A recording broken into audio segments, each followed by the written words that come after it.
আমার ছোট বোন নতুন ফোন কিনেছে। আম্মুর হাতে মজার মজার খাবার খেয়েছি। শাশুড়ির জন্য জলপাই আচার বানিয়ে পাঠিয়েছি। শাশুড়ি মা আবার আমার জন্য কত কিছু পাঠিয়েছে। ছোট নানাসকে দাওয়াত দিয়ে কি খাওয়ালাম সবকিছু থাকছে আজকের এই ব্লগে। আমার ছোট বোন অনেকদিন আগে থেকেই ভাবছিল যে আইফোন 16টা কিনবে, কারণ এটার পিঙ্ক কালারটা ওর অনেক পছন্দ হয়েছিল। কিনবে কিনবে করে আর কেনা হচ্ছিল না। এখন যেহেতু ওর আগের ফোনটা নষ্ট হয়ে গিয়েছে তাই ভাবলো যে এই সুযোগে কিনে ফেলুক। ওইখানে গিয়ে অবশ্য আমরা 16-এর আগে 14 প্রো ম্যাক্স আর 15 প্রো ম্যাক্স অনেক খুঁজেছি, বাট এটা এখন স্টক আউট, মানে ইনটেকটা পাওয়া যাচ্ছিল না, বাট সেকেন্ড হ্যান্ড দিয়ে ভরা, বাট সেগুলো তো আমরা নিব না। তাই ভাবলাম যেহেতু ওর 90,000 টাকা বাজেট তাই 16টাই বেস্ট হবে। আর যেহেতু ওর আগের থেকে এটা পছন্দের ছিল, ভিডিওতে কতটুকু বোঝা যাচ্ছে আমি জানি না, তবে এই ফোনের কালারটা সামনাসামনি এত কিউট। 1 বছরের ওয়ারেন্টি দিয়েছে। এটা তো সবসময় সবাইকে সব ফোন কিনলেই দেয়, তবে 5,000 টাকা যদি এক্সট্রা পেমেন্ট করতাম তাহলে নাকি 1 বছরের গ্যারান্টি দিত, যাতে 1 বছরের ভিতরে নষ্ট হয়ে গেলে তারা আবার নতুন ফোন দিবে আর কি।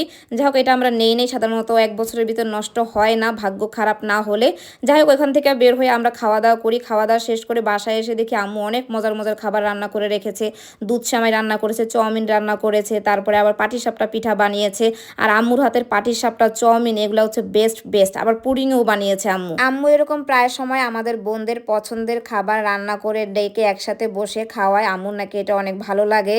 যাই হোক, এখান থেকে আমি খাওয়া দাওয়া শেষ করে এসে বাসায় আসি, কারণ পরের দিন আমার হাজবেন্ড আবার গ্রামে যাবে। তাই ভাবলাম যে আমার শাশুড়ির জন্য একটু জলপাই আচার বানিয়ে পাঠাই, কারণ তার আচার অনেক পছন্দ। আচার হলে সে ভাত খেতে পারে। আচারের সাথে আমার শ্বশুরের ওষুধ আর হচ্ছে রেডিমেড পরোটাও পাঠিয়েছি, যেটা আমি ভিডিও করতে ভুলে গেছি। পরে দেখেন আমার শাশুড়ি আবার কি করেছে, আমার হাজবেন্ডের জন্য যেসব খাবার রান্না করেছে সেগুলো তো আমি খেতে পারি না, সেগুলো বক্সে করে পাঠিয়ে দিয়েছে।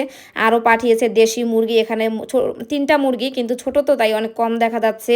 দেশি কলা, গরুর দুধ এগুলোও পাঠিয়েছে, আরও অনেক পাঠিয়েছে। আমি ভাগ করে করে সবাইকে দিয়েছি। এই কটা আমার জন্য রেখেছি, তাই এই কটাই আমি ভিডিও করেছি। পরের দিন আমি আমার ছোট নানাসকে দাওয়াত দিয়েছিলাম, সেজন্য আমি পাকিস্তানি বিফ বিরিয়ানি রান্না করেছিলাম। এটা আমি ভালোই পারি, ইদানিং শিখেছিলাম, তবে একটু ঝাল বেশি হওয়ার কারণে সবার খেতে একটু কষ্ট হয়ে গিয়েছিল। কেউ প্রকাশ করে নাই, বাট আমি বুঝতে পেরেছি। আগে না আমি একদমই ঝাল খেতে পারতাম না, আর এখন এত পরিমাণে ঝাল খাই যে আমার তরকারি বা রান্না করা জিনিস অন্য কারো খেতে অনেক অসুবিধা হয়ে যায়। বিরিয়ানির সাথে আরো করেছিলাম হচ্ছে রোস্ট। আচ্ছা, এই রোস্ট কি শুধু আমি একাই করি বিরিয়ানির সাথে, নাকি আপনারাও করেন? আমাকে একটু জানিয়েন তো, এটা কি অদ্ভুত কম্বিনেশন নাকি ঠিক আছে, একটু জানিয়েন তো।